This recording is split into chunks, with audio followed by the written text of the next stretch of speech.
முதல்ல இருக்கிற லேயர் நம்ம நிக்கிறோம் பாருங்க, இந்த இடத்துல எல்லாம் பார்த்தா ஃபர்ஸ்ட் தோண்டும் போது நம்ம போடுற குப்பையே நிறைய இருக்கும் அதுல. அதுதான் ஃபர்ஸ்ட் வந்து சுத்தப்படுத்தப்படுது.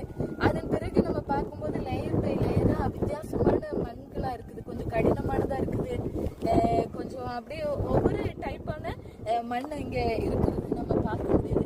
ஆழத்துலதான் தேவையான அந்த நிலக்கரி கிடைக்கிறது மாதிரி நம்ம வாழ்க்கையில நம்மளும் உடைக்கப்படும் போதுதான் ஆழத்துக்குள்ள நமக்குள்ள மறைஞ்சிருக்கிற நல்ல விசேஷமான கிருபைகளும் தாளந்துகளும் வெளிப்படும். அப்போ உடைக்கப்படும் போது நம்ம சோர்ந்து போயிட்டோம் அப்படின்னு சொன்னா நமக்குள்ள என்னது இருக்குதுன்னே தெரியாது. உடைக்கப்படும் போதுதான் நமக்குள்ள இருக்கிற குப்பைகளும் தெரியும், அதை வெளியே நம்ம எடுத்து போட முடியும். அதே மாதிரி உடைக்கப்படும் போதுதான் நம்ம சுத்தமாக்கப்பட்டு ஆண்டவருக்காக நம்ம பயன்படவும் முடியும். இத பார்க்கும் போதே ரொம்ப ஒரு ஆச்சரியமா இருக்குது. அந்த லைட் எறிகிற இடத்துல எல்லாம் ஒர்க் பண்ணிட்டு இருக்கிறாங்க எத்தனையோ பேரு. நம்ம இந்த காரியத்தை பார்க்கறது மாத்திரம் இல்ல, இந்த இடத்துக்காகவும் இங்க இருக்கிற ஜனங்கள், இங்க வேலை செய்யற எல்லாருக்காகவும் நம்ம ஒவ்வொரு நாளும் நம்ம ஜெபிக்க வேண்டும். God bless you.